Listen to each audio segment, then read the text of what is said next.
at the quarterback position, I am going with Mr. Dak Prescott as my quarterback buy. Dak Prescott, he's a player that has kind of always been I think an undervalued asset in fantasy football, partly because he doesn't run like he used to, and you either love the Cowboys or you hate them. Like, there's not a lot of like mediocre feelings about the Cowboys for a lot of people. Why is that? I don't know. It's kind of like themselves America's team. They haven't been. Have they even won a playoff game in the last 30 years? Doesn't feel like it. Yeah. I mean, if you're going by like, dynasties, should Pittsburgh be America's team? Should the 1950 Browns be America's team? They should be. They should be. Take that. So I think that might have something to do with it too. But we have seen Dak Prescott on multiple occasions be a top tier fantasy football asset, but we have not gotten him a lot of help recently until this year. All of a sudden now we have CeeDee Lamb, we have Ferguson back healthy again. We've got George Pickens. And it's been a long time since there's been a duo that was that talented in Dallas. In fact, the last time that they had two guys that were truly adequate top tier receivers as a 1 and as a 2 was when it was CeeDee Lamb and Amari Cooper. So I went back and I looked, how did Dak Prescott do with Amari Cooper and with CeeDee Lamb? And Zeke at the time too. And to be fair, Dak's offensive line in that period was a much better offensive line. Yep. Arguably the best in the NFL at the time. I agree. For sure. 2020 was a crazy season for him. That was the season that he got hurt week 5. But up until that point, he was averaging 27.7 points per game, which is just an absurd number. What year was that? That was 2020. Because I remember that year you were talking Dak up before the year, like, hey, I think this is the same thing. Like, Dak's a great buy, he's gonna do good, and then he got all bummed, he got hurt. He's like, this is the best he's ever doing. This was the year, and we kept talking like he's gonna throw for 7,000 yards, on pace for 7,000 yards, and 70 touchdowns. Yes, we're like the greatest player ever. That was like 5 years ago. That's crazy. Isn't that crazy? It's been that long, and unfortunately, like even that 5th game was the game he got hurt, or that points per game would be even higher. So I told him before the show. I just said to start it, like, I don't want to be redundant. So why now I'm talking to CJ Stroud. Here he is 5 years later. 5 years later. 5 years later, coming right back. Why, like a dog to his vomit. Why listen anymore? Dog to his vomit. That really painted a picture. Coming right back, baby. It's already been in there once. So Dak Prescott still tastes all right. But during that time, so obviously he was the number 1 overall quarterback in points per game that season by a good margin. We were like, that's such a small sample size. The next year, Amari Cooper, it was his last year with the Dallas Cowboys. Dak Prescott finished as the quarterback 7 that year. We've also seen him be a top 3 quarterback multiple times. And I get it. He's a little bit on the older side now. People are concerned about age, but how old is he? Is he 30? He's going to be 32 right? during the season. Yeah. Okay. He'll turn 32. So for me at the quarterback position, I mean, we are still ranking Matthew Stafford, who's going to be 38. Right. We're still ranking Aaron Rodgers, who's going to be 42. Like, we're still ranking all of these players. Dak Prescott has plenty of years. And at 31, he's only a year and a half older than Pat Mahomes. He's a year older than Jared Goff. He's 2 years older than Tyler Shuck. So that's the thing for me. And right now he's going as quarterback 21. So there's a lot of quarterbacks going ahead of him, and I get it. They're young, they're exciting, but if you are a contender, there is not a cheaper contender quarterback buy. Because look, you can go after Stafford and you can go after Rodgers. Those guys are fine and they'll be pretty cheap, but I don't think either one of them have the ceiling that Dak Prescott has this year. We've seen him be a top 3 guy multiple times. We've seen him have great success with good offensive weapons. I just think he's going to absolutely ball out this season.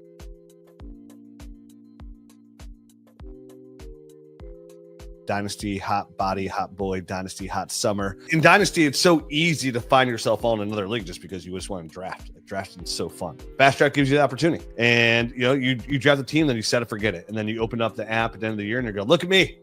Got so much coin in my bank account now because I did so well. So if you go on there, Fast Draft, use the promo code NERDS. They're going to match your deposit up to $50. And with that, they're also going to allow us to give you a free Nerd Herd membership. So we're going to give you a free 1-year membership to Nerd Herd, everything that comes with it, extra podcast, of course, the Dynasty GM app, which is the dopest tool out there in the world today when it comes to fantasy football and Dynasty. If you're already a Nerd Herd member, we're going to send you a gift certificate to the merch store. So check them out. Fast Draft.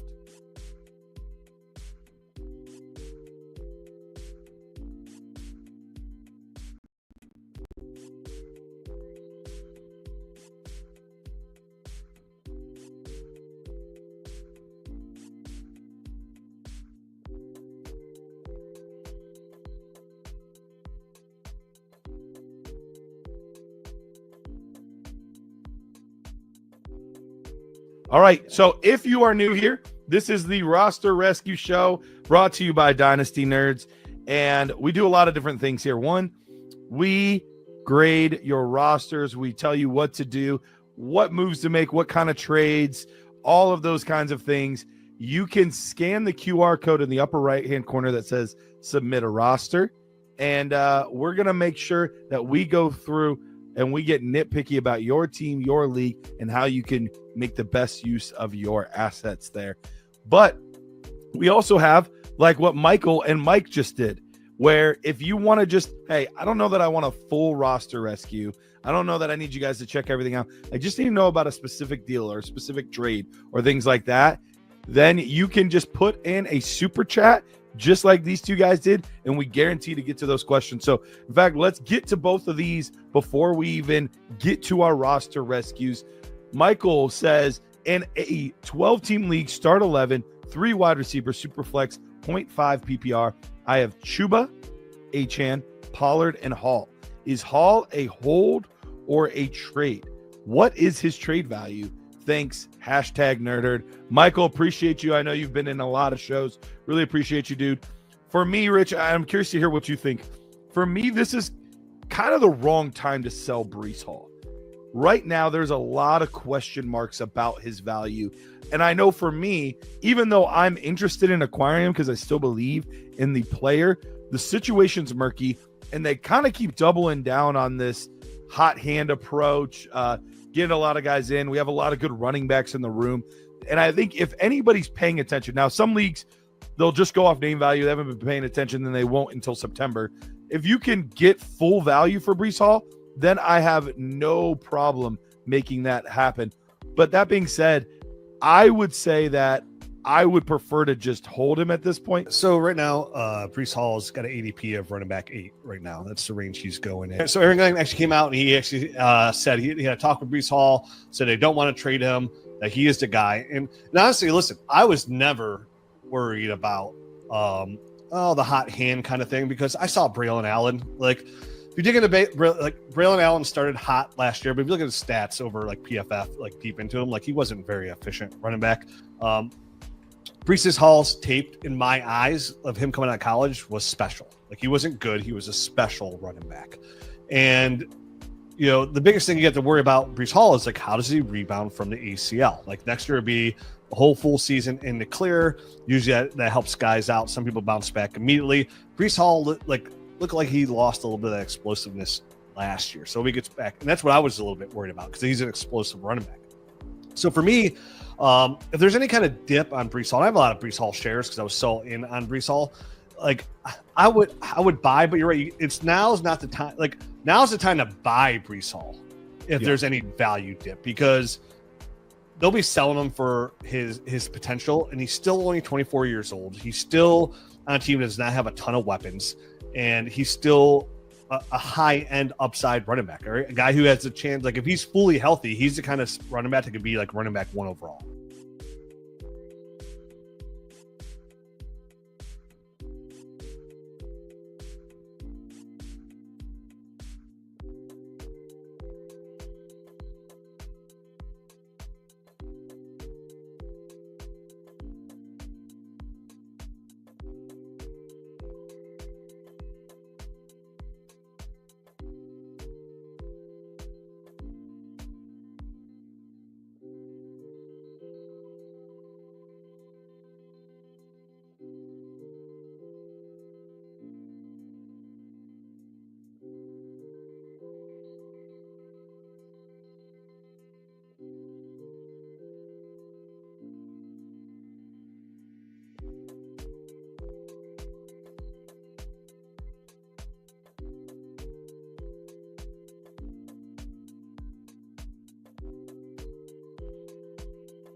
It is time again to rescue those rosters. I've been joined by a lot of people this week, but I have not gotten to hang out with my good friend Taylor Christensen yet. Taylor, how you doing, buddy?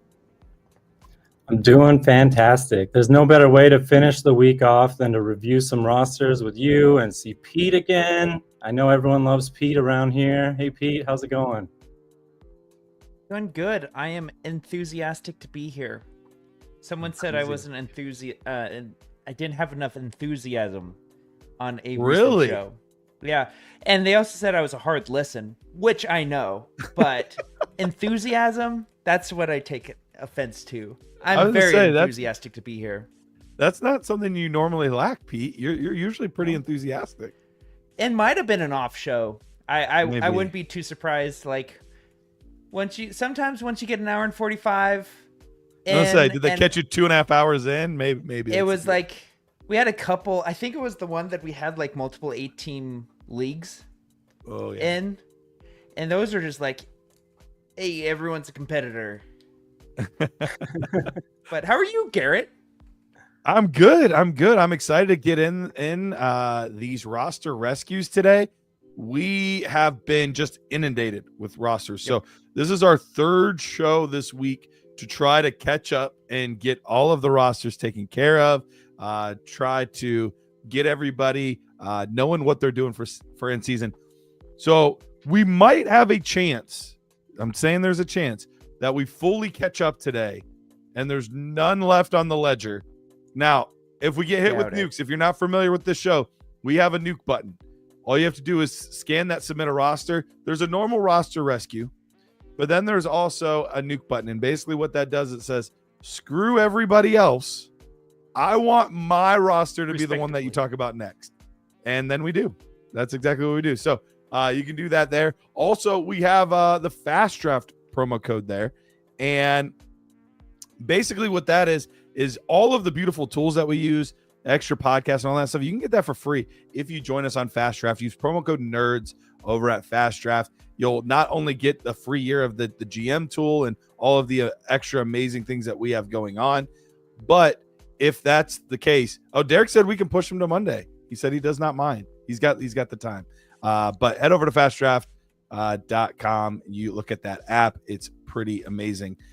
Somebody's trying to push you, Derek, because I'm pretty sure I just saw another nuke come in. Is that true, Pete? That is true. I'm just getting that set up right now.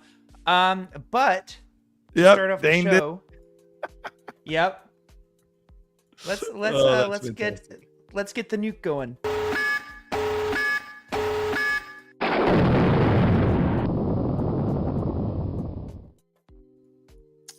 Ironically, though, Garrett's gone. Garrett's back. Here I am. Ironically, though, not Dayne to start off the nukes today. Someone got ahead of him. Dilan did. Dilan got a nuke in first. So Dylan's got a 12-team Superflex League, start 10, and my guy's in a rebuild. He's got a few different notes here, but a couple of the biggest one here is wondering what to do with the 102. So we'll talk about that here in a second, but let's go ahead and look at this team, look at this roster. So at quarterback, we have, and this is a super flex league, but not tight end premium. So quarterback, Caleb Williams, Anthony Richardson. Running backs, Antonio Gibson, Alexander Madison. There's nothing there at running back. Wide receivers, JSN, Jalen Waddle, Rashad Bateman, Christian Watson, Dontavian Wicks, Roman Wilson, Parker Washington. Tight end wise, we have Kyle Pitts, Brenton Strange, and Theo Johnson. Picks wise, we have the 102, and then we actually do not have our own 26 first, but we have 227 first. So, Taylor, for you, seeing that this team is in 11th in Dynasty mode, where are we at in Contender? Guessing in a similar range? That's me, isn't it? Yeah. Sorry, that's my lack of enthusiasm sneaking in. That is, but we are in 12th in Dynasty mode. So, Taylor, when you see a roster like this that is missing a lot of talent, we don't even have 2 starting quarterbacks for sure. We might have 2, depending on what happens with Anthony Richardson. What's the first step you're taking on a team like this that truly is a teardown type team? Well, I think that Dylan's on the right track because he points out the 102. And looking at this roster outside of JSN, that's probably our best single asset that we can use to try and build out this roster, try to gain back some of this dynasty value that he said he kind of gave away early on in the development of this league. So this is definitely a rescue situation. We don't have a whole lot to be moving at this point, but I think if we want to start with his main question of the 102, Pete, if you move us to the Diamond Dogs, they are the ones currently holding our 2026 first. So if we want to start there, I think we could look at, he has the 108, 109 as well. Maybe we offer the 102 for the 109 and our future 26 first back and see if that even gets a conversation going. Maybe that's going to be way too much for that manager. Maybe he's going to see our roster and say, that 2026 first is as good as a top 2, top 3 pick, so I'm not moving it for that price. But I think that's where I would start if I'm going to shop that pick is, can I get my 26 first back? Because then I can actually do a full rebuild. He wants to know, should I kick the can down to 2027? You have to if you can't get your first back. So I think that's where we start, is go and see, can we get that back? Is there maybe a different construction we can look at to get the 102 and our first and more? I don't know, Garrett. What do you think? Yeah, I think we're on the right page there. I think we've got to try to get that 26 first back. I think that's a key cog in this. If the 102 isn't the piece that is able to get you to do it, maybe JSN is the piece that's able to get you to do it. Because right now, there is not a player on this team that I feel like I have to hold on to. So depending on how they value JSN, depending on how they value Caleb Williams, like, we have got to start splitting assets into multiple assets, or else this is going to be a 5-year rebuild. So we've got to take some risks. We've got to take some chances and try to spread this thing out as much as we possibly can. So you thought about trading with Love Thy Neighbors. I'd be totally fine with trading with them as well, especially if one of those 227 firsts are theirs, because you're going to get some an early asset in that case. Yes, confirmed. On top of that, that being said, this team is, now that I'm looking at it though, Bowers is going to help him. Let me see the rest of this team real quick. He's got Malik Washington is his wide receiver 3. Okay, so he'll still probably be pretty rough for a couple years because he's got 0 running backs. This will give him Hampton. So yeah, I wouldn't have any problem doing this. I almost think you might even be able to get a little bit more for the 102. If you're going 2 years out on your picks, you might even be able to get a hair more, but no need to be too greedy. I'm fine with it. But that team that has our 26 first, I would really like to get our first back and their 27 first, because that's another team that doesn't look super great right now, and that could end up being a very valuable pick. He doesn't want to give up Dylan's first. Dylan said. Yeah. Oh, he's not going to do it? Yeah. He's catching on. I think that Diamond Dogs has actually, I believe, unless if we just have matching username, I think this is Ryan from last episode. He did a nuke with us. But it's in a different league, but I recognize the Interesting. So he knows his stuff. He knows his stuff, yeah. So he's smart. You could try to lure it away with JSN. That might be the piece that would maybe make him do it instead of the 102. But I am looking to split JSN and potentially Caleb Williams. I think both of those guys are probably on the move for me as well. Are you open to moving those guys, or do you see those as such cornerstones, even though we need more talent on this roster, that you just can't give those guys up? I think that both of those players, Caleb Williams and JSN in particular, are in tiers right now where we might have an opportunity to sort of tier down. I think they're at the top for a lot of people in their lists. So if we could go from Caleb Williams down to CJ Stroud and pick up something actual, like a real player that we believe a little bit in. If we could move down from Caleb Williams to, honestly, with this roster, maybe we can get Jackson Dart and something substantial with him. We can take a shot. I'd like that more. I'm a little but anti CJ Stroud, but I love the concept. I'm with you. If you can get a huge plus, I'm willing to do that.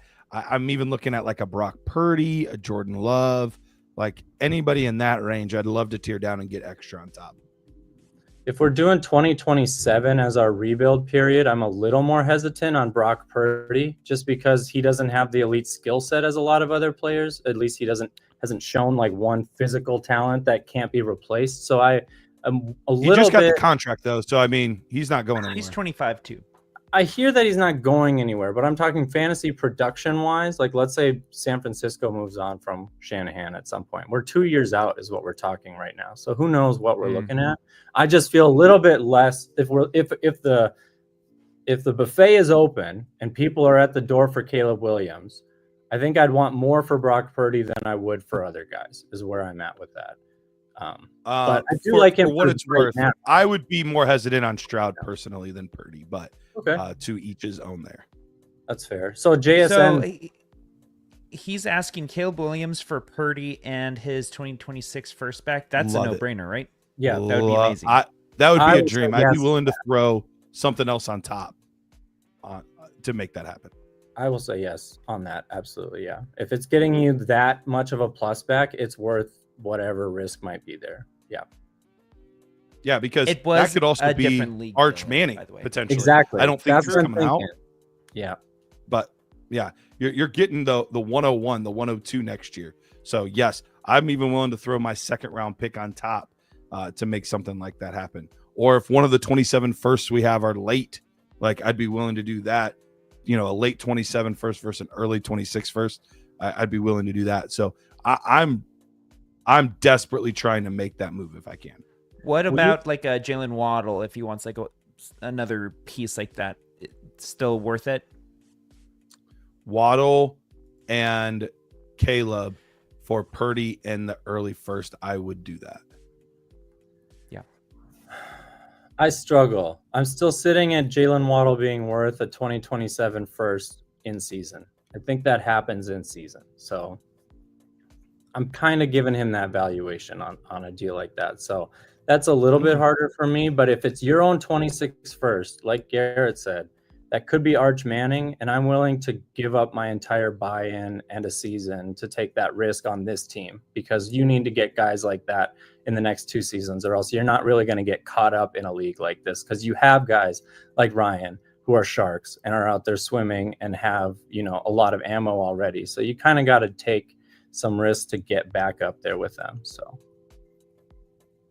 Absolutely. Up at number 9. You got to catch number 9 before you can catch number 1. There we go. We'll work our way there. JSN, what are you looking for in return? Like, I think the conversation for me starts at 2 firsts. That's where the conversation starts. But I'm looking for at least that and maybe a little bit more depending on where the firsts are located. yeah, I'm having a hard time thinking of a player that I would want and a first for JSN because there's not really much of a better talent or much younger talent right now than him as far as, you know, just the potential and where his price is at and what he could actually develop into. So I think you have to go with almost pure draft capital in this case because you got to stay flexible. You don't want to invest in the wrong player. And then all of a sudden you went from a guy like JSN to someone who, you know, lost you half of what you were looking to get for him. So There's the only player that sticks in my brain that has even a remote chance of it happening and it would still be worth it for you would be Rome Odunze. He's the only one that I could think of. Rome Odunze in a first. I think I would be willing to do that on this team, depending on what the first is. You know, if it's like, oh, that's guaranteed to be 12, I probably wouldn't then. But if we're looking middle of the pack or better, then I'm probably willing to do that. And that's probably the best receiver you could get and get a first on top, I think. the problem with Rome Odunze is that's also Ryan's player.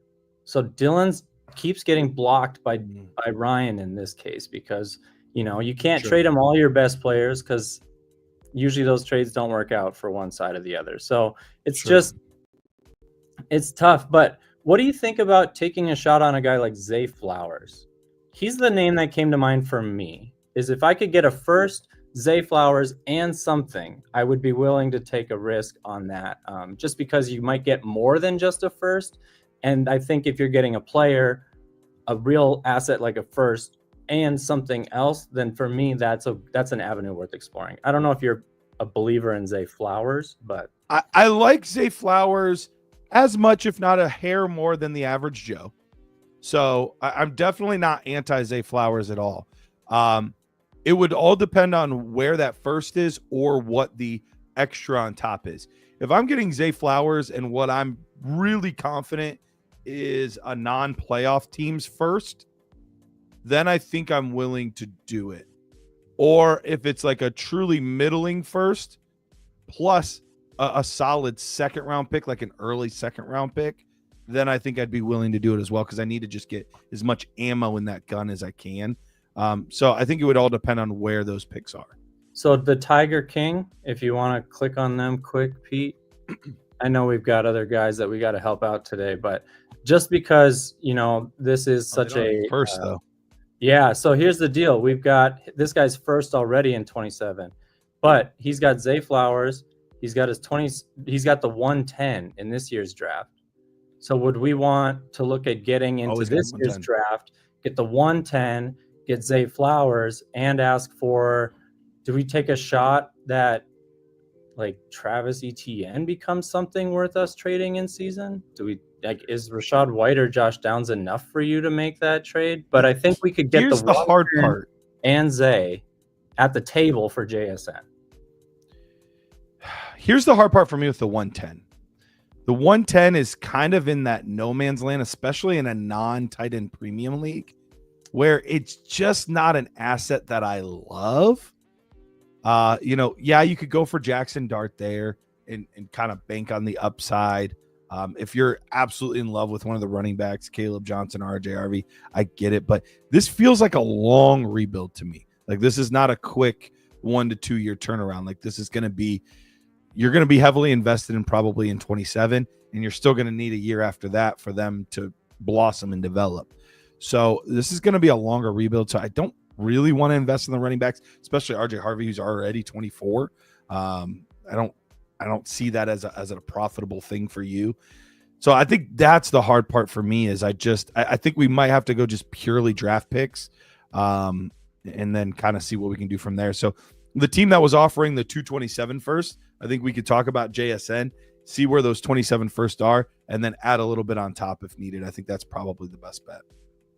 Dylan, the only thing I'm going to add to what Garrett said, which I think was spot on, is if you do get to that draft and at 110, Emeka Ibuka is on the board and you can move JSN for Zay Flowers, the 110, which would become Emeka Ibuka, at that point, I might not even want I think that's fair. More than a plus, because I know I'm locking in essentially a JSN profile player and Zay Flowers at that point. So if you're on the clock and that is a potential, I think I would pivot, but otherwise I agree with you, Garrett. You don't want to blindly take a shot on a guy like Caleb Johnson with this roster, because that's just, not going to work out. So thank you, Dylan. I appreciate the roster, man. Good luck. Absolutely. All right. On to the next one.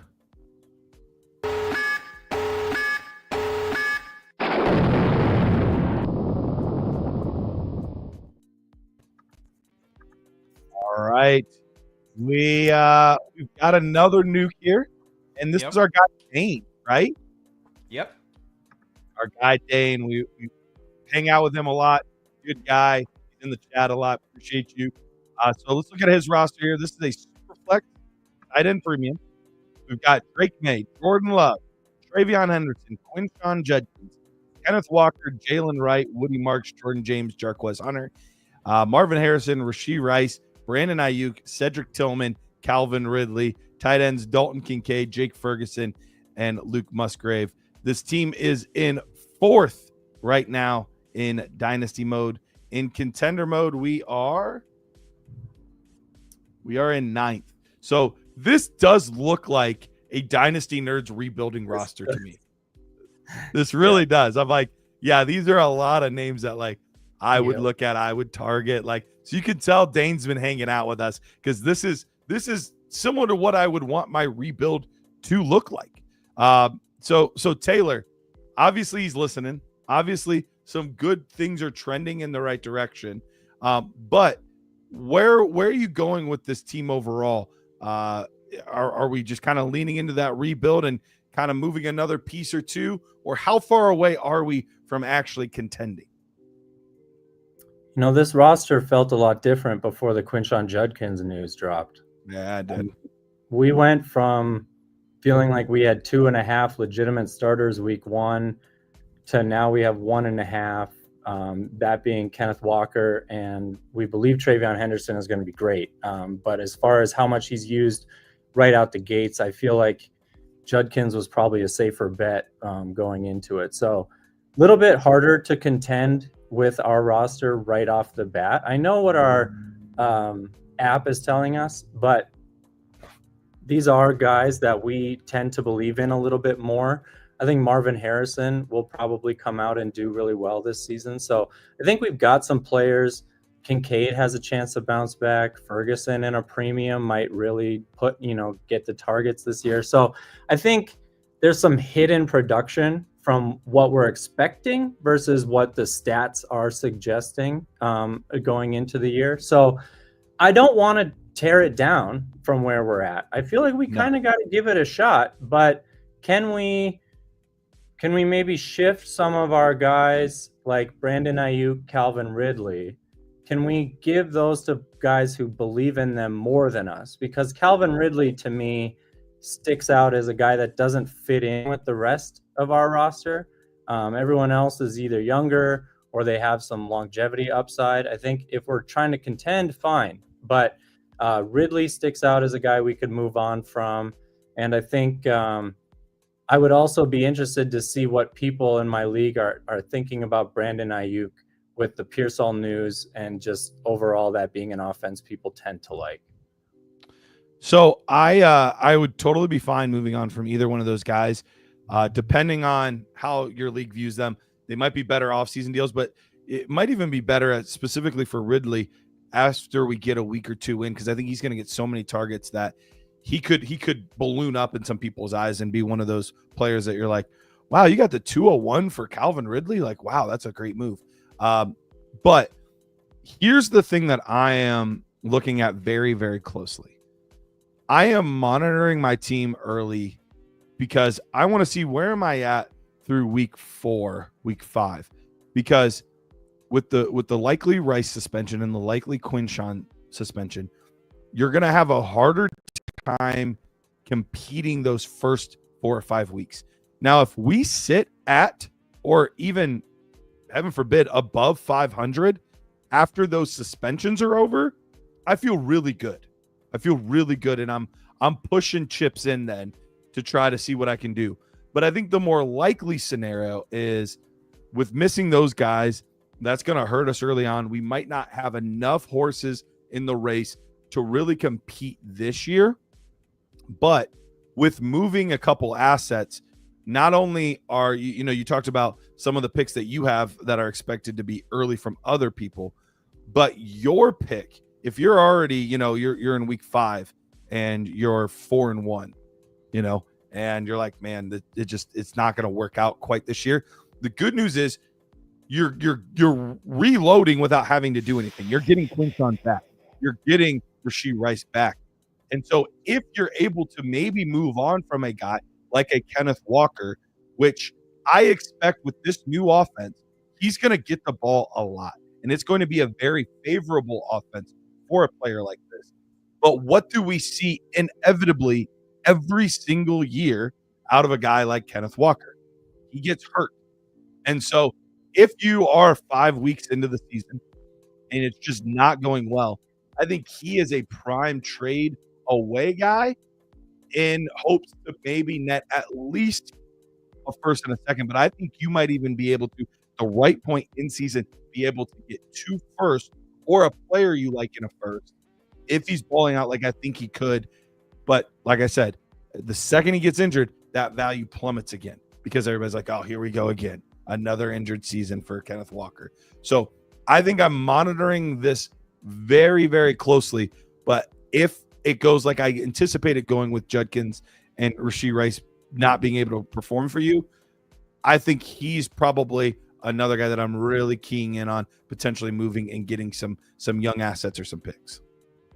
Dayne said that they have a median, which and this is very important. 8 teams make the playoffs out of 12.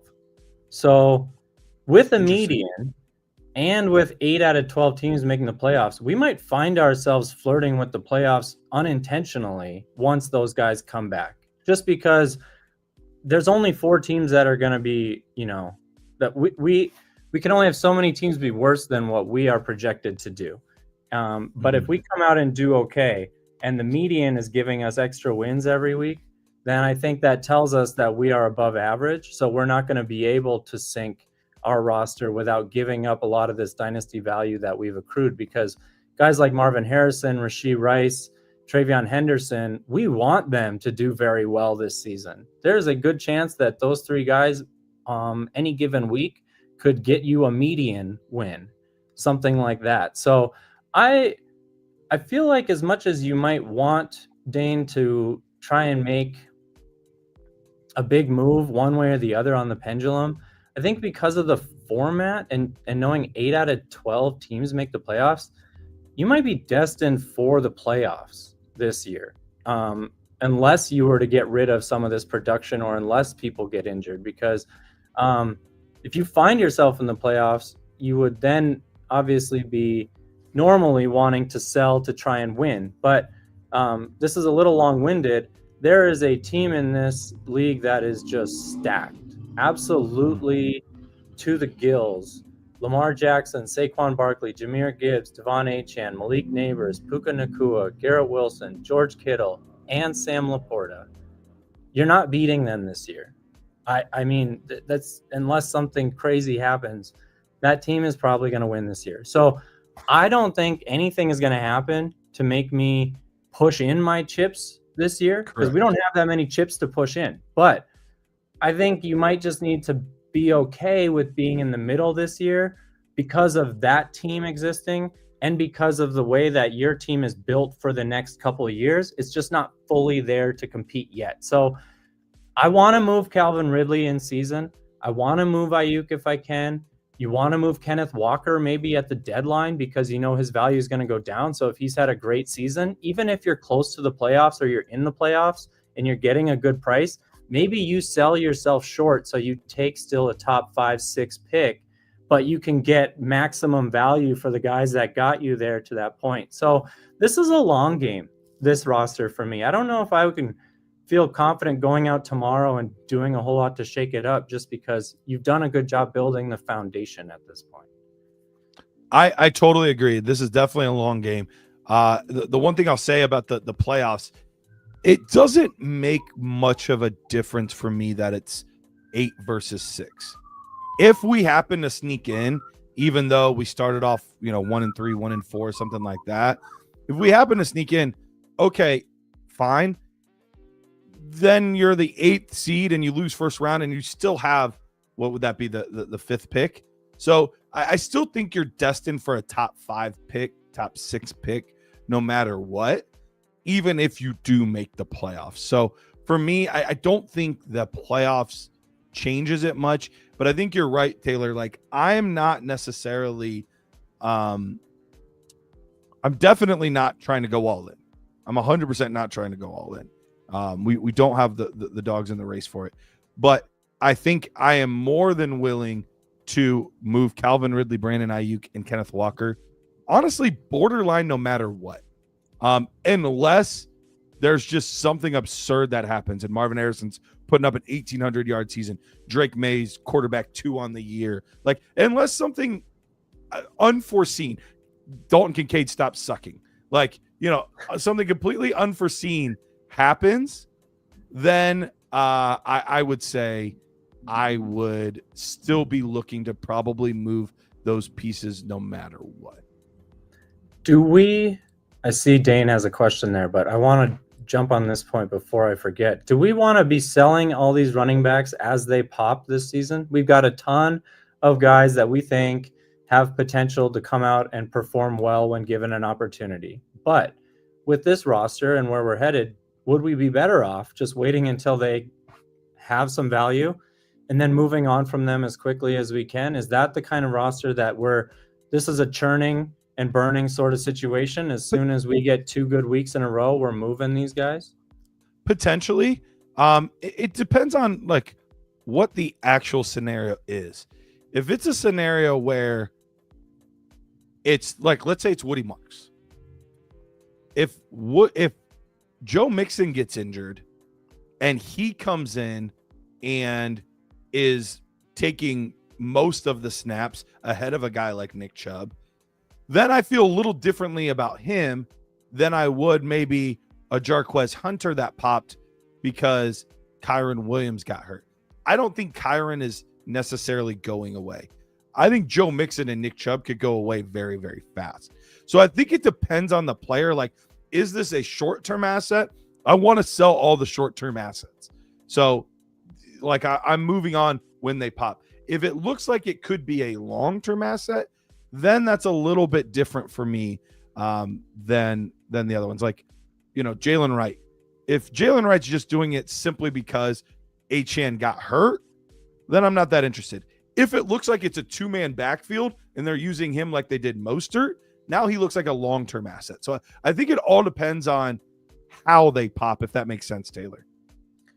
I do think it makes sense. I think if someone's willing to pay me a first-round draft pick for any of the guys on our roster, like that, then that's where I'm like if Woody Marks comes out and is gangbusters and Joe Mixon goes down in week 4, right? And all of a sudden someone in your league is like, this is the next Bucky Irving. Oh, if they're willing to overpay, then that's what I'm saying. I'll take that. Like, I'm not beholden to these guys if they were to get that good of a bump. But anyway, anyone sending me like someone believes in Jordan James and they send you a future third, are you just going to snap that up? Like, you're not really expecting Jordan James to come out and go off.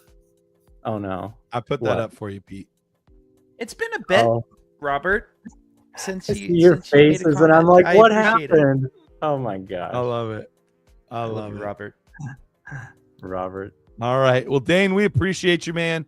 I think, this is one of the few times where we don't have like automatic moves to make right now, right this second. But I think this is the mentality that we're going in with. Here's the guys that we would look to move if X, Y, and Z happen. So hopefully that was a good roadmap for you on how to perceive this season with this team. All right, on to the next. On to the next. This is Wesley's team. It's a 1 quarterback, 14 team league with 9 starters. All right. This is just a PPR, just a 1 QB league. So we've got Jordan Love, Bryce Young. I wonder real quick before I start, how recently was the startup? Because when you see all the teams this close, it makes me think that maybe the startup just recently happened. So Jordan Love, Bryce Young at quarterback, wide receiver or running back, Tyrone Tracy, Trey Benson, Zach Charbonnet, Jalen Wright, Brashard Smith. Wide receiver, Jamar Chase, Jackson Smith and Jigba, Tet McMillan, Jack Besh, Michael Pittman Jr. Tight end wise, we've got Colston Loveland and Mark Andrews along with Ben Sinnott. And then pick wise, we have our 27 first and second, but we do not have our 26 first. So something to keep in mind here. So I'm not necessarily saying it about this team, although it seems like they're trying to go this direction. So we can talk about that in a second. But I have a little bit of a philosophy on startups, Taylor, and I kind of want to see what your thought on this is. I have no problem doing like a productive struggle in the startup. I have no problem doing like things like that. But if I am just truly just taking best player available, there's not a lot of trades that happen, and I'm in a league like this where everybody's pretty close, I have a higher likelihood to go all in than I am in a league that is not a recent startup. And here's the reason why. Normally, if I'm trying to go all in and win, I'm going up anywhere from 1 to 3 teams that are just loaded, because we know a bunch of other teams are tanking and they've given up all their good assets to these main teams. Right now, I don't have any mountain to climb. I don't have any juggernaut to beat. Right now, I can make myself into that with the right moves and with the right players, picks, etc. So, all of that being said, one, I'm curious how your thought is on that philosophy in general, but two, do you think that applies to this team or no? I agree with your philosophy at the base of what you're saying. I think that the core of people's strategy going into a startup should be to zig as everyone else is zagging. Like, you really do want to be the one that sets yourself apart in a startup. I try to be the first one to make a trade. I try to, like, if a 26 first is going to be traded in a startup for a pick, I want to be the one to make that trade, because I believe I'm going to get the most value out of that trade, and someone else is probably going to end up negotiating my trade for me if I wait and do it after someone else has. So if someone trades there first, you want to set the market. Yeah, because someone might trade it for a sixth, and you could have traded it for a fifth if you were the first one to go for it. So the difference in that between what you were saying, Garrett, and maybe where I would lean a little bit different is I'm looking for the most value in the startup rather than necessarily can I come out with the best contending roster. So I know that you also take best player available based on full out dynasty view. But when it comes to me trading away my first, I'm going to do it to go up and get another elite tier guy like Brock Bowers. I'm going to jump on that as soon as I can. Once I see someone dropping past ADP in the first, second round that I truly believe in, that's where I'm going to trade away my future first to make sure that I get a difference-making player that no one else can get. Because now I'm going to have 2 to 3 to 4 elite guys in the first 3 rounds that other people aren't going to be able to catch back up to that. You can't decide halfway through the startup, oh, actually, you know what? I want to trade for Jahmyr Gibbs at this point. Like, people have built their rosters around what they're doing. It's too late. So my philosophy is trade away your future capital when you can to get the best dynasty value. And I've noticed that we have traded away our first. The only problem I'm having is that we're not at the top end of the contending level, and we're not at the top end of the dynasty level. So I'm a little... Where are we at in contender mode, Pete? We are at 11. Yeah. So I'm unsure where our first... I'm also not quite sure if this is a recent startup, because they did do their rookie draft. So who maybe knows? they're 1 year in? Yeah, but like if you look at 14, so there's 14's at 23,000 and one's at 45,000. So there is some variance, but it just doesn't quite show up on the graph because it's a 14 teamer. Yeah. Yeah, that does play into it a little bit, but it definitely a newer seems like a more recent one. So I'd be surprised if it's more than this being the second year, but at the very most 10 years old. Definitely. So with this being the case, with us not having a legitimate chance on paper right now to win the league, but then also not having our 26 first, we did put ourselves in a little bit of a predicament. I also put myself in a little bit of a predicament because I've got to pee super bad. So, Taylor, I'm going to let you keep talking on this, and I'm going to go deal with this predicament, and I'll be right back. All right. Well, everyone look at the timestamp right now, and we'll figure out how long it takes them. No, the one thing sticking out to me with this roster is the running backs. Obviously, I think whether we recently made this move or it's been forced upon us, we're in a bit of a 0 RB build. Tyrone Tracy, Zach Charbonnet, neither one of those guys actually projected to have a major workload on their own. Probably would take either an injury or a scheme change to make either one of those guys super reliable for the rest of the season. So I'm not looking to really invest a whole lot in a running back to get competitive this year. But I do think that without our 26 first, it would be worthwhile to make some sort of a move if we could. Can we get rid of one of our tight ends? Can we move Mark Andrews for Aaron Jones and something small? I might even be willing to risk moving a guy like Aronde Gadsden, who's getting some heat right now. A lot of people have been talking him up. If you can move him for like a Rashad White kind of a player, another insurance player who can kind of maybe get you a spot start, because I don't see us selling anything to get our 26 first back. Like, we're building for the future. Well, we want to contend, but let me ask you this. I'm going to throw a wrench in things real quick. And I could be making this more problematic. So this is just me thinking out loud. But I feel like this team is somewhat artificially inflated because of Jamar Chase. Is this a scenario where it's painful, but knowing that we're not going to contend, and this guy is probably at the peak value that he will ever be? Not saying he's going to dip anytime soon. Like, he's going to be a top 3 wide receiver for the next 4 or 5 years, but this is probably the biggest gap we've ever seen between him and everybody else. Do we look at maybe going to the team that has our first and trading Jamar Chase? And then obviously we get a lot more on top of it, but is that the more prudent move for this team, knowing that like we're not a running back away, we're not like one piece away from actually contending? So if you're going to throw wrenches, I mean, I'm going to duck, dive, dip, dodge, and duck. Duck, dip, dive, and dodge. Yep, I'm going to do them all. And then you know what I'm going to do is I'm going to go to Brees mode. Sorry to move you around again, Pete, but I'm going to go to Brees mode, and I'm going to... What number? They are... 13. Okay. They are the Joe Burrow manager. Okay. And they have Marvin Harrison. And I would just offer them Jamar Chase for Marvin Harrison and their 26 first, so that we're back in the draft. We didn't get our guy, but we got a guy we believe in down the road.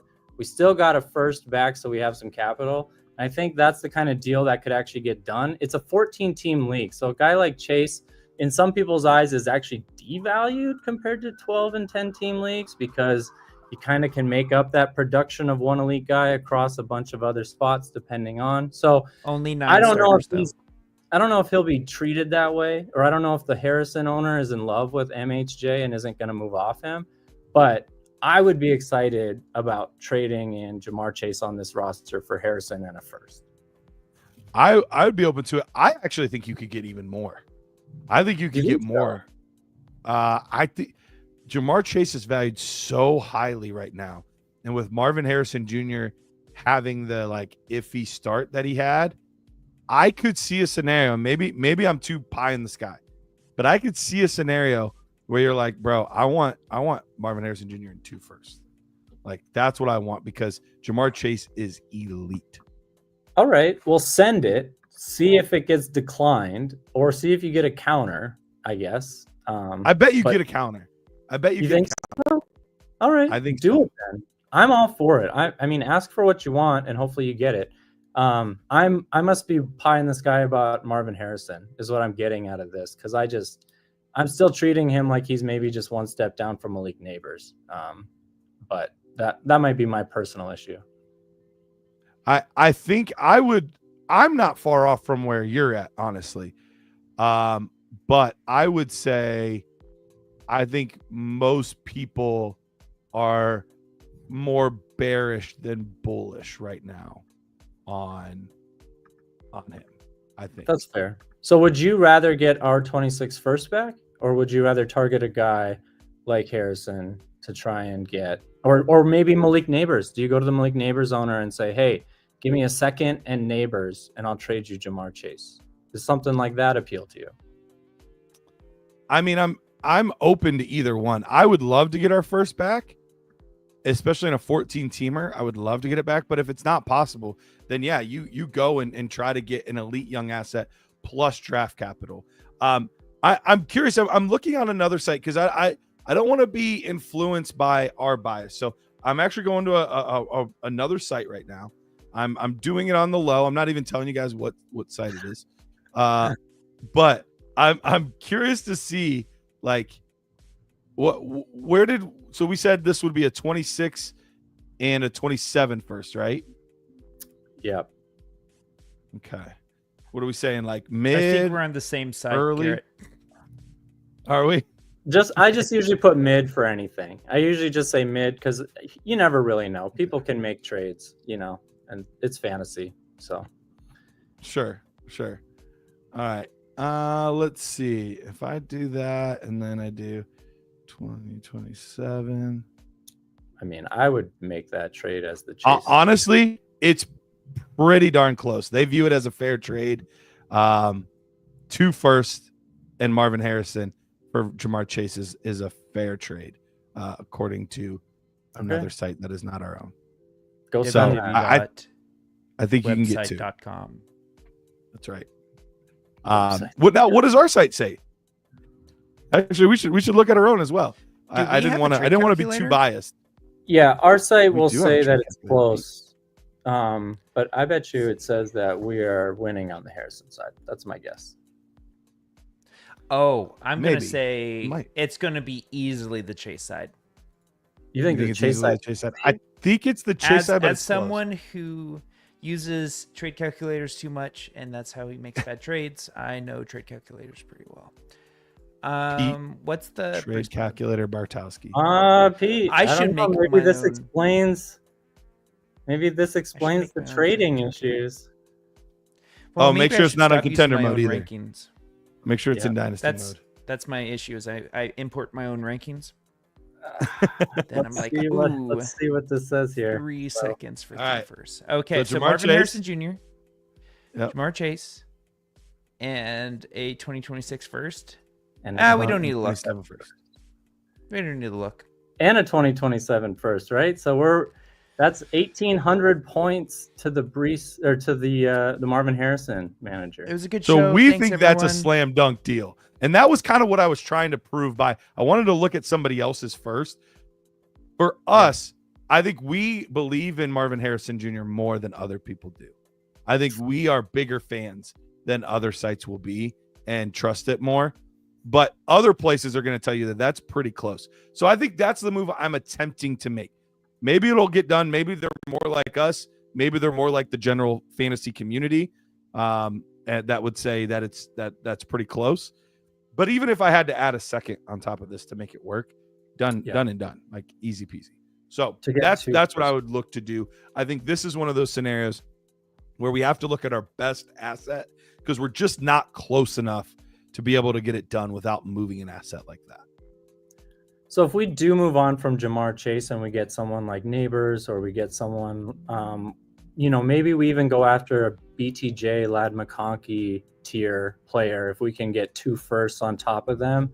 Would you do McConkey and 2 firsts for Chase? Yeah. So if that type of trade is out there and you can go find it and get 2 firsts and a player like that, we're actually in a pretty good spot for our wide receiver room. So I think we just hunker down for the year. Like I was saying during your break, maybe we can go out and get a cheap Aaron Jones. Maybe we take a shot on guys like Jalen Warren, Rashad White, guys that might be able to grind us out some points because we're competing without our own first this year, but not guys that we have to invest a ton in. So I'm not looking to find the guy who's worth something 3 years from now. I'm just looking for a rental I don't have to pay much for. That's the approach I would go, Garrett. Is that where you're looking at 2026 if we don't get our first back? Yeah, assuming we don't get our first back, I'm still good, like trying to be competitive, not give somebody, the 101, 102 for free. So I'm definitely still trying to remain competitive if I do not have my first. Now, if I'm able to make the deal where I get my first back plus some awesome stuff, well, then it's completely different. Then Mark Andrews is out the door. Then, some of those other pieces are gone. But yeah, I agree. I would be totally fine throwing a third out, a late second out for some assets that would help me win this year, or trading some young assets for an asset, like a Jalen Wright for an Aaron Jones or something like that. So, yep, I think we're on the same page. Awesome. So the next roster is from James, but this is actually a gift for his friend / league mate. So we make cool. really good birthday gifts, anniversary gifts. If we your should make wife, gift cards. Yeah. Well, we kind of do, don't we? Could they be life preservers with our QR code in the middle? Yes, but we are big in the anniversary gift space. If you don't know Yes. what to give your significant other, Fantasy There you Roster go. Rescue. Now, let me ask this question. Is this a, like, man, my guy, like, this is so cool that you did this for me? Or is this like a backhanded insult where it's like, Well, I think we get to look at the team and figure that out, right? okay, all right, let's look at the team, figure this out. This is a super flex league here, but only a 10-team league. So quarterback-wise, we have Pat Mahomes, Bo Nix, Justin Fields, Anthony Richardson. Running backs, Saquon Barkley, Josh Jacobs, Isaiah Pacheco, Javonte Williams. Wide receivers, Marvin Harrison Jr., George Pickens, Cooper Kupp, Dontavian Wicks, Marquise Brown.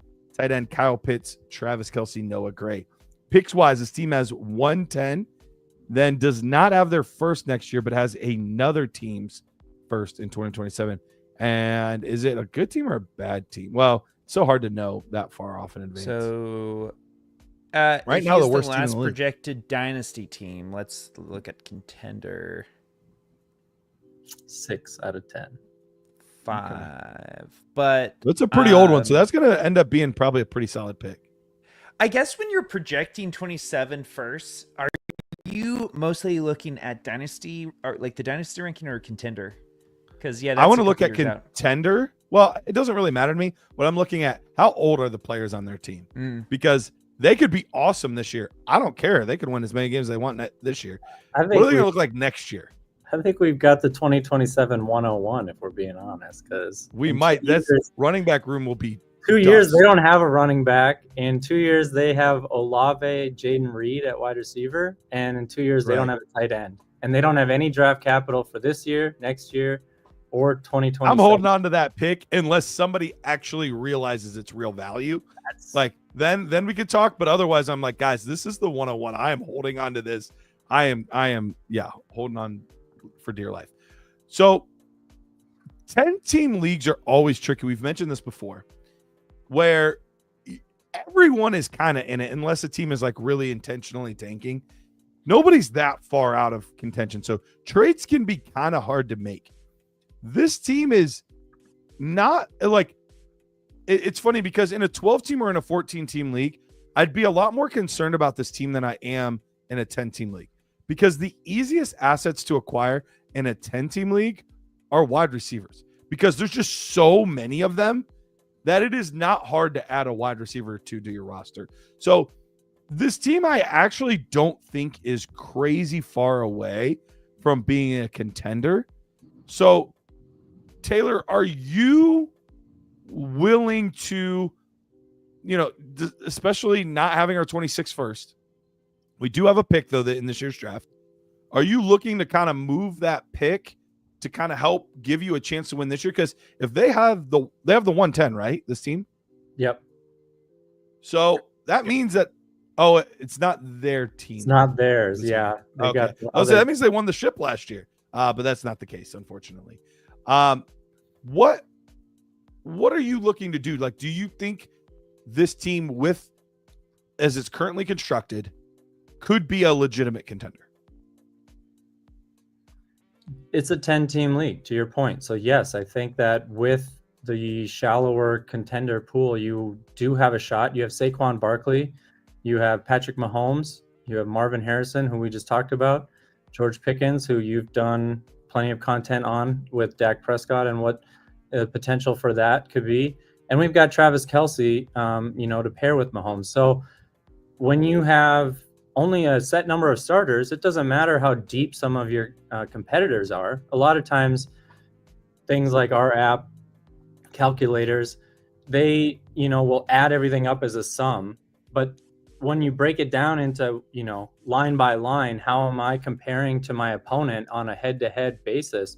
I think we can go to toe-to-toe with most teams every week. And I think in the playoffs, whatever happens, and guys like Josh Jacobs could get tons of volume and could get 3 to 4 touchdowns in a playoff week. So yes, can it happen? I think so. Do we need to make some moves to put ourselves in a better position to do that? I think so. I think we should use our 110 and try to split it into a starter and something is the way I'm going. I don't want to go buy a really expensive player. I'd rather try and get a productive player and get something else for the future so that I can use that to patch up any holes that might show up in season. So guys that come to mind, we talked about Jalen Waddle. Honestly, in a 10-team league, Jalen Waddle, not super appealing to a lot of people, but for this roster, he might be our wide receiver 2 some weeks. And what about this team right here that's up? I mean, a Chris Godwin is, I mean, obviously you'd get more on top, but could be a productive, Chris Godwin, inexpensive and player. ETN I'd want more for the 110. I would, like a I David would Montgomery, do- or are you? Oof. I'd like to get David Montgomery. That might be asking too much though. Frank Gore Jr. Ah, there it is. Yep. I That's the think player. getting Chris Godwin and the 210 in a 10-team league would be okay for me if you can get that, Okay. because the 210 is still going to be, It's like I mean, the 208 in another league. right. And I mean, we like the mid-round guys still, and super Mhm. flex especially, because that means Dart is up there, and it means you're going to get some players pushed down. Even a guy like Mason Taylor. We have Kyle Pitts and Travis Kelce. Mason Taylor might be the perfect swing. We've got Justin Fields already. Pair them up. Maybe they go out and ball for a couple of weeks for you, especially end of the season. Rookies tend to be a little more explosive at that point if they haven't been worn down. So I think the 210 and Godwin would be enough for me, and that's the kind of player that I'd be happy to go and get, because we do have starters. It's not that we don't have a team already, but we would like to make some improvements with that 110 that help us now. What other players are out there? Maybe looking at teams like 7 and 8, they have a lot of wide receivers. I will say I don't hate Caleb Johnson on our team. So if the 110 became Caleb Johnson in this format, I'm okay with that. I wouldn't hate it either, but we would still desperately need a receiver. Yep. What about team 8? I don't think any moves are getting done there. Ooh, a whole Metcalf. Would you do Metcalf for a first? Do you think you could get? I doubt you could. Do you think you could get Metcalf and Sutton? Do you think you could get both? Do we have a second round pick? That's like a trade that you do. Let me check. That's like a trade that you do when you're on the clock, just to see who's on the. Yeah. Somebody really We have likes him. 205. We have 205. Would you do 110 and 205 for DK Metcalf and Cortland Sutton? What if that was a Mecca Ibuka and Jaden Higgins? I highly doubt it in a 1 QB that would be who it is. It's 'Cause we're- super flex and a 10 team. So it's kind of 1 QB, right? Oh, It's that's right. 10 Yeah. team, so it's like they're devalued, but Cam Ward would still go super above flex. in the top 7. I mean, if it's a Mecca Ibuka, sure. Very rarely have I seen him not go 8. He almost always goes 8. If he doesn't go 8, he goes 9. So I would have a hard time thinking, because the tight ends are not going to get bumped up in this format, with it not being tight end premium. I think 203 could be Higgins. So would you rather have Cortland Sutton or Jaden Higgins? I guess is where I'm coming down to it. And with this team, maybe you'd rather have Cortland Sutton. Maybe that you kind of want to cash in the chips that you have this year. But I do think the upside there for Higgins would be harder for me, that if on the clock I know I'm trading up Jaden Higgins to get just Cortland Sutton. I feel uneasy right now about that, but maybe I shouldn't. I mean, let's realistically, like, if we were to add those 2 players to his team, how far away do we think he is? If DK Metcalf and Cortland Sutton are on this team, how far away is he from really competing? Now, numerically, Pete, can you go back to our team? What are we at? 34-7? I would love to. 34-7 is what we're at. And sorry, head back to the other team. I'm making you jump back and forth. What do we say in the value of Metcalf? So 1,600 and 1,200. So we're just under 3K that we'd be adding to this team. how high is those? That top team would still be tough to catch. Man, would it be enough? I almost wonder, to Pete's point, if we have to wait till we're on the clock with this pick and just see what people are willing to throw at us, and we have to just be willing to be flexible with what it is. So now I know, James, this isn't your roster, so hopefully the person who you got this for is an avid trader and that they, kind of know the ins and outs of getting things done. But what I would suggest is try to get the most for a starting player that you can when on the clock, and make sure that you're getting a plus of more draft capital or another guaranteed starter. So what we just broke down in 2 receivers, or maybe someone's willing to trade you David Montgomery and Chris Godwin, which would be okay with me as well. Something like that, where you're getting 2 starters for your 1 pick. And that might not be out there today. But on the clock, there's, almost a non-zero chance that someone out there is going to have rookie fever for a player on the clock. And if you just say in chat, looking for 2 legitimate starters for this pick, I'm guessing someone reaches out to you. So you have something to work with. So I think Pete kind of hit the nail on the head. Like, if you're going to maximize that 110, I think you wait until you're on the clock, and then you are ready to strike when someone gives you what you're looking for. Yep, absolutely. Is there any other moves that we would consider making with this team other than trying to move that 110 for our win now assets? Do you consider moving a quarterback? Do you consider who's our tight ends again? We got Pitts and have Kelsey. Kelsey, Pitts, and Noah Gray. Like, are there any other moves to be made, I guess is what I'm asking.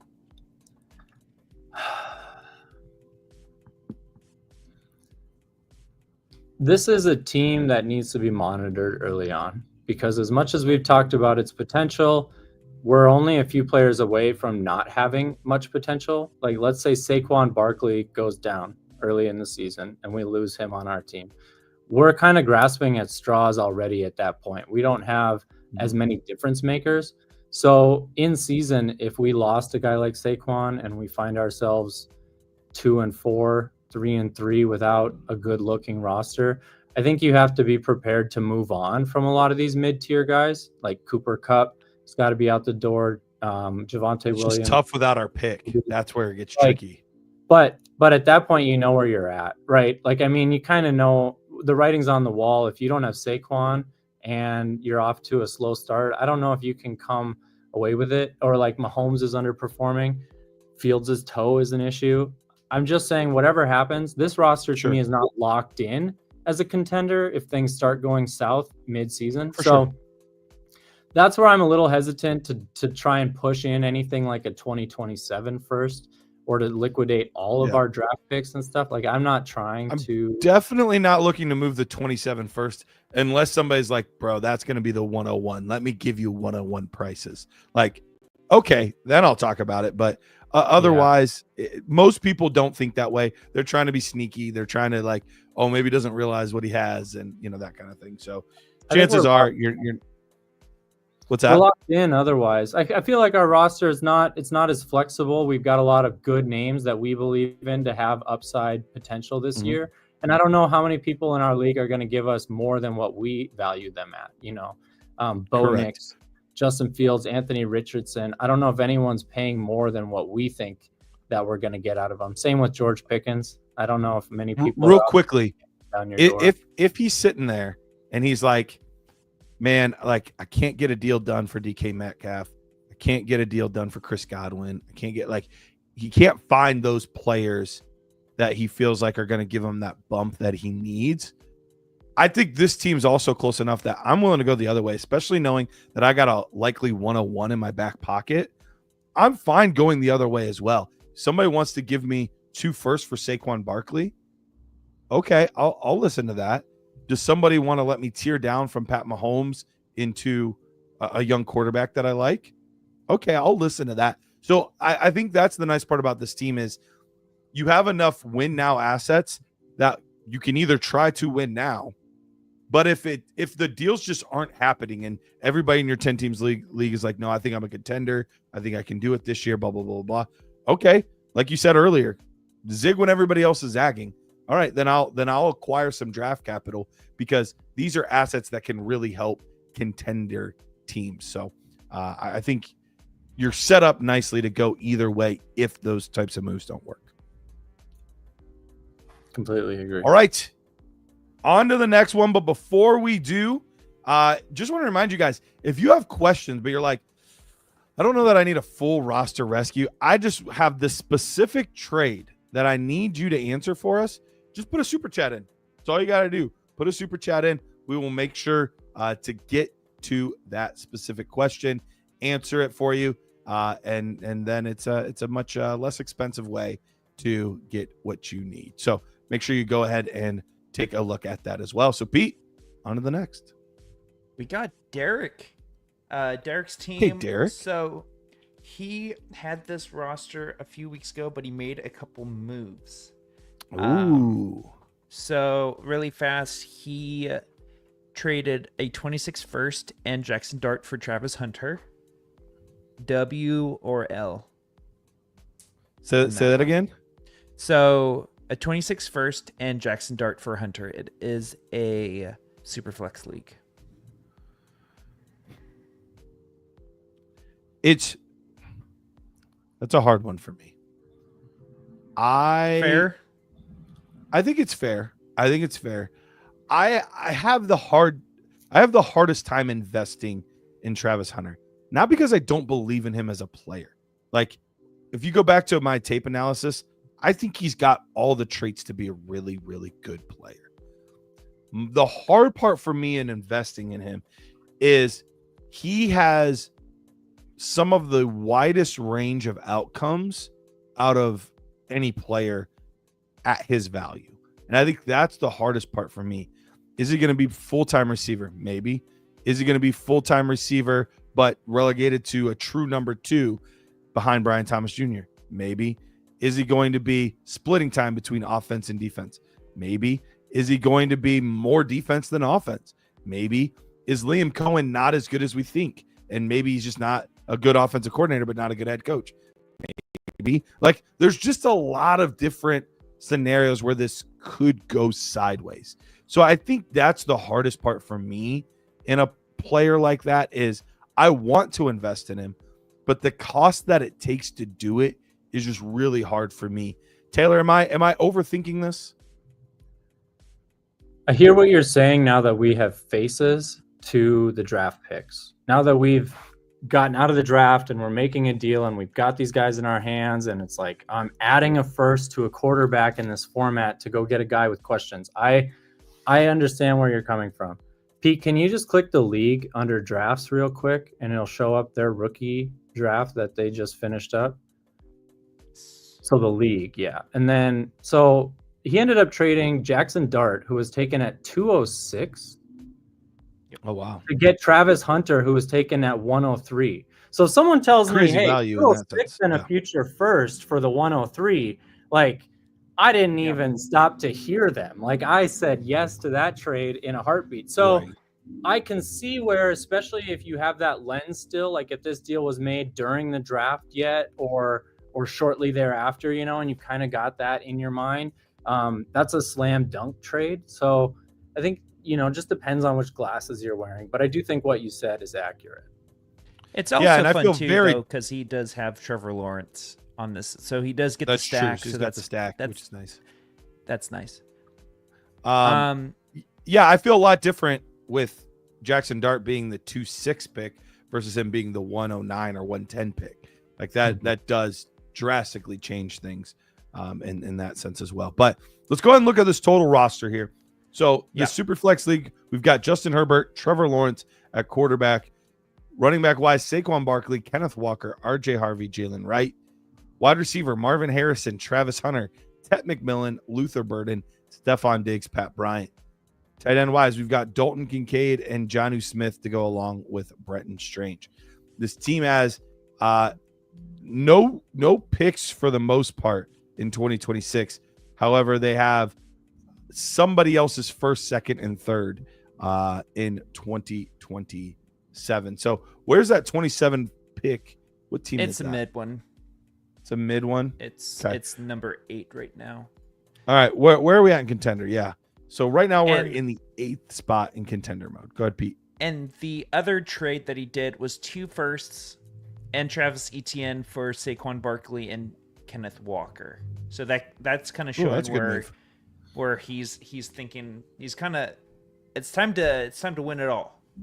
Yeah. Yeah, Seems like I- we're making those moves. Yeah, those are definitely win now moves. On the value of that though, I love the value of that one. I think Saquon is worth right around 2 firsts by himself. Yeah. And so getting Kenneth Walker thrown on top of that for just Travis Etienne, I think is actually a really, really good move. All right. Yep. Is this a team you're pushing the chips on, Taylor? You know, I look at this team a lot differently this week than I did last week. This isn't a shameless plug. We had a wide receiver rookie production article that was written by one of our guys, Steven Pintado. So he dug into what does it take to be an elite rookie performer, and like how can we view this year's rookies through that lens. And I'm not going to go into everything, but Tet McMillan came out looking like the best candidate for this season. He looks like the guy that if someone's going to go out and have a wide receiver 1 season and get us, the points per game we're looking for as a contender, that's the guy based on his studies over the last decade that showed up. So I feel pretty good about having Diggs, Harrison, McMillan, and then having Hunter as well. We think Burden might become something, especially, DJ Moore always has news circling him, it seems like. We'll see whatever ends up with that. But Ben Johnson offense, friendly quarterback, all of that great stuff. So I actually think we've got a shot here. I like the move to get Saquon and Ken Walker. I think we've got Harvey as a backup is a really good RB3. That's where I want to have him on my roster is a flex play and not guaranteed starter for me. And we expect both of our quarterbacks to be in bounce back seasons. The only issue I have is we only have 2 quarterbacks and it's super flex. So I do want to have someone else behind us. And my flavor, given the format, can we go get someone cheap like Anthony Richardson? Can we go get someone cheap like Aaron Rodgers, Russell Wilson? Someone just a warm body who can be there, maybe get us points on a spike week when it's a good matchup, but is there for the bye week. So that's the point that I'm looking at if we're going to contend, because we actually do need to get another quarterback. I think we can't necessarily put a contender title on something that still has a lot of fragility to it. Mm-hmm. Yeah, no, I totally agree with this. And I want to look at some of these bottom teams. Can we look at like 12, 11, 10, 9? Like, let's look at some of these teams. What pieces do they have that they might be willing to unload? We're pretty solid at wide receiver. But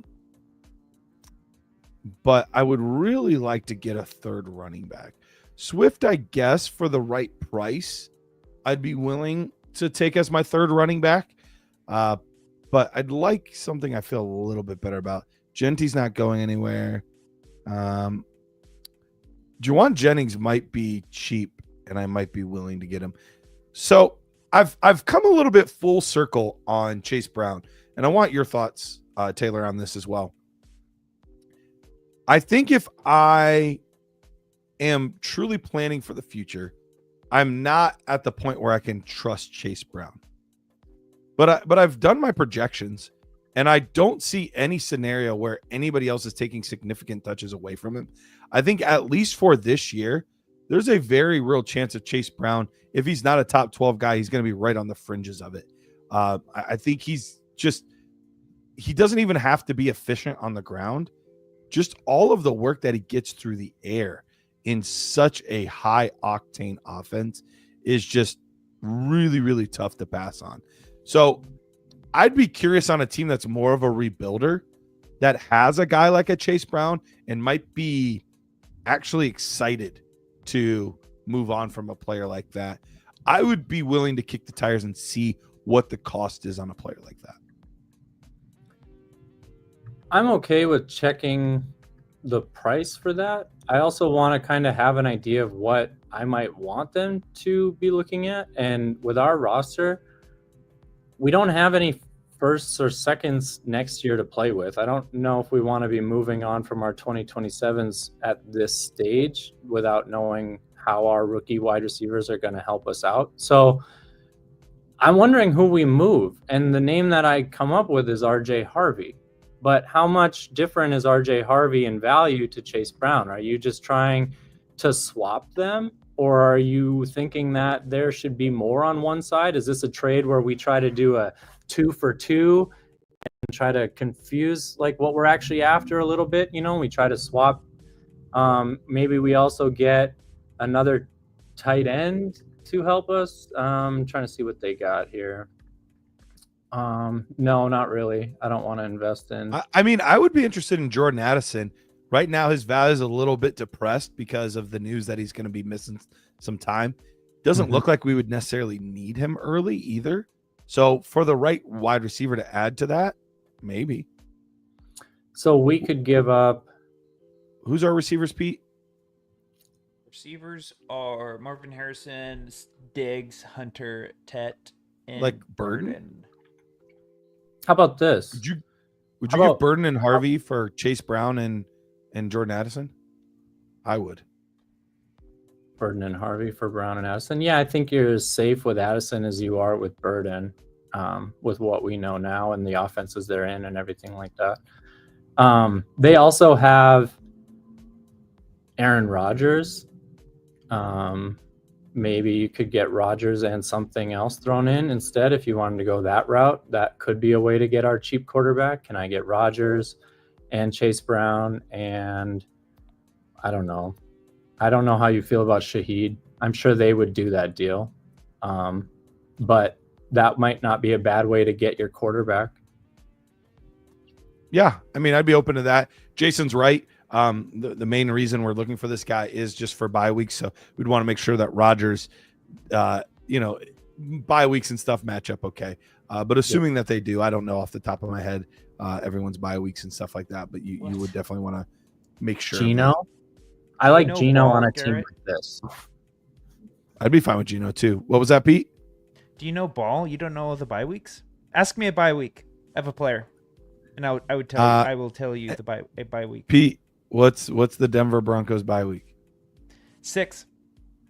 Okay. You're looking at it right now, aren't you? Nope. Go Ask me another to. one. Oh my gosh.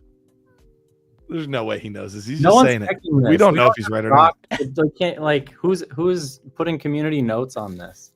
I'm looking it up right now. NFL bye weeks. I'm gonna see if he's right. He's probably already did this. This is probably why he's doing it. I think I found us a move that we can make. Okay. What's the Okay, what is it? Shrimp Fried Bryce. Cool name. So they have a bunch of running backs, but I mean, they've got Achan, Cook, and they also have It was Kamara. not week 6, Pete, you liar. what year? Oh, I was talking 2022. Oh, yeah, that's helpful. Yeah. I Yep. see. Denver Broncos have the week 12 bye week. Okay, good to know. So this team has Geno Smith, and they have guys like Kamara, Josh Jacobs, James Cook. So it's like, can we do RJ Harvey, get Geno Smith, and one of those running backs? Like, I'll probably not Jacobs, but like, can we get something like that going for a deal as well? So it doesn't have to be just that other manager, but there are other people as well who have QB3 guys that could work for us and some decent like production players. So would you be interested in Geno Smith and Kamara for Harvey straight up? If it's straight up, man, it's hard because I'm not the biggest RJ Harvey fan. So, but Yeah. I'm like trying to remove that from the equation for me, and trying to be a little less biased on that. I think if you make that move, which I am open to, you are in the most truest forms all in, because Kamara is just a year-to-year guy at this point for me. Like, I'm not ever counting on an extra year. If I get more, awesome. But I'm only counting this year as the year. So that would be the hard part for me. But I do like getting a quarterback back in that type of deal. So that is kind of nice in this scenario. Man, I'd be more apt if it was like a James Cook, even though I have concerns about James Cook as well with the holdout and all of that kind of stuff.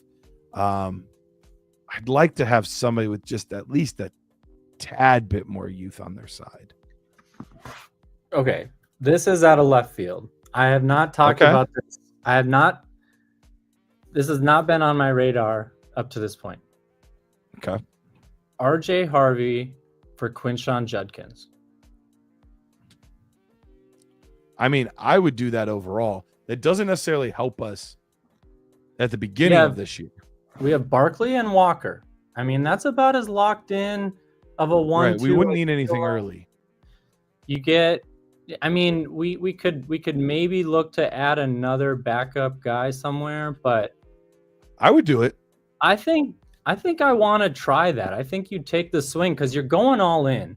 You want to get the elite talent guys, but also you want to set yourself up for the future. So Harvey's more of a short-term production viewed guy. Like, he's not going to have the same dynasty sex appeal 2 years from now as a lot of these other names. So can you move off of Harvey at a time when he's being pumped up and we haven't seen it yet for a guy who's at his low that we've seen in a long time, who we think has a potential future? I don't know. I wonder how much is the difference. I like that move. Harvey and Quinshon Judkins. I would be totally open to making that move. The guy might have a hard time because he just spent the 106, 107 on him, and Harvey was the 109, 110. So he's like, I'm just already losing value. But he might say that I don't want to deal with this. So he might be willing to do it. I'd kick the tires on it. Yep. It just stuck out. I don't know why. No, I would have zero issue with that at all. So, all right. Unfortunately, I haven't even told Taylor and Pete this. I just found out I actually really need to get going. I did not see it. So I think we're going to unfortunately have to wrap up here for today. I know we normally go closer to 2 hours. I think we're going to have to piece out at about an hour and a half today. So I do apologize for that, but we have more shows coming. If you guys keep bringing in these roster rescues, we'll do more. Like we showed this week. We did 3 this week. So if you guys have more rosters you want us to look at, we'll keep doing more. And we'll for sure have our Monday show, but maybe we add a Wednesday. Maybe we add a Friday. So anything you guys got before we got to get out of here? I do apologize for like abruptly cutting it short, but I just found out I got to get going. That's the most long-winded excuse for a bathroom break I've ever heard, Garrett. Best of luck to you. Hey, I mean, when the third Ferguson comes calling.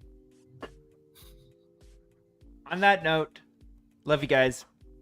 See ya. I'm waiting for Taylor to do a sign out.